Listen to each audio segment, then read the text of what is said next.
Kenny, it's been a couple of weeks since we've had a chance to talk, but the Pirates took two trips in conference play, one to Tacoma and one down to Oregon. You played Puget Sound and Pacific Lutheran, and then Lewis and Clark and Willamette.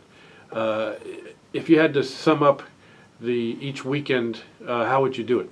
Yeah, so they were a little bit, they're both splits, but felt a little bit different as far as, going back to, 4 games back, that game against UPS was just kind of everything, nothing went the way we'd want it to go. We felt like we had a good game plan, X's and O's wise going in, but just kind of 2 years running now, they've just kind of come out hot there, and we kind of got put under the gun a little bit, so it's been a little difficult to fight back in those matchups. A team that's going to be deep, similar to what we kind of saw here against them, but they kind of started the onslaught very early, whereas here we kind of were able to keep it off to the side for the first, 8 or 10 minutes. And then I was really just proud of the group's fight and resilience on Saturday of that same weekend against PLU, where it was, a team that had been playing well.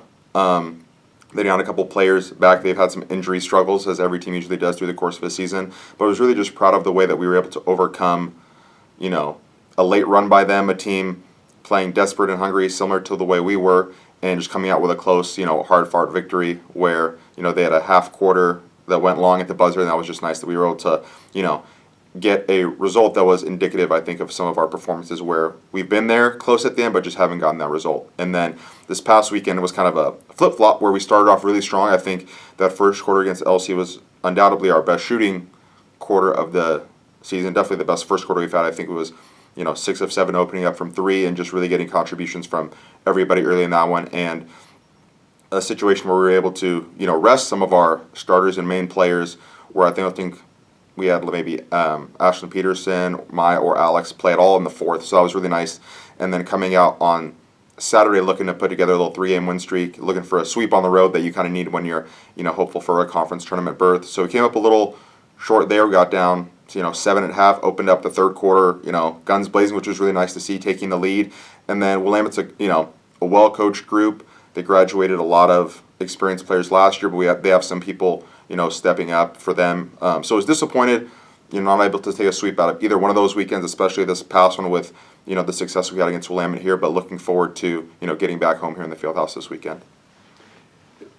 This team has shown some real growth over the last couple of weeks. What areas specifically stand out for you that's improved the most? I think the biggest one is probably just collective IQ. Having a group that's majority freshmen and, the couple transfers where, a lot of key rotation pieces. This is their first experience under me and here, so just understanding what it's like to have a higher level basketball understanding and different things thrown at you, I think is the biggest thing.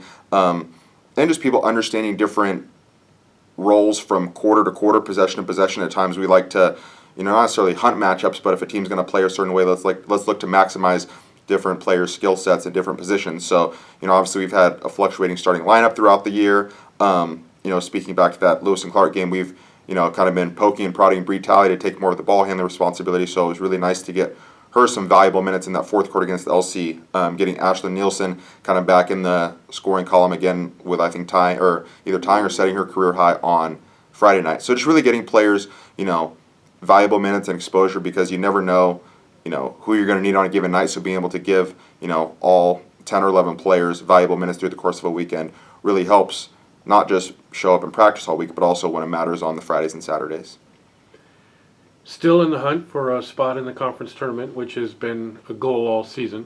Mm-hmm. Is that something that you and the team are breaking down the what you need to do, or is it literally just we need to focus on exactly what's right in front of us and let the chips fall where it may? Yeah, Bud and I discussed that in the pregame on Saturday, and it was something where, a couple weeks back, it was something where, how much do you want to focus on that 6 or 8 games to go? Now it's something where the team knows, it's not like they're an aware, smart group that really loves basketball, and it's something where it wouldn't add more pressure if you talked about it, or the other way, if you just ignored it, it's not going to go away. So I think it's something where the group knows that, we need every game going forward, and it starts with just this weekend. So obviously, you want to take it one game, one quarter, one weekend at a time, but, playing against Fox and Pacific this weekend, who, down to both their places, we came up short. The Fox game didn't at all feel like a 22-point difference. Looking back at the film, just a lot of self-inflicted mistakes, and Pacific was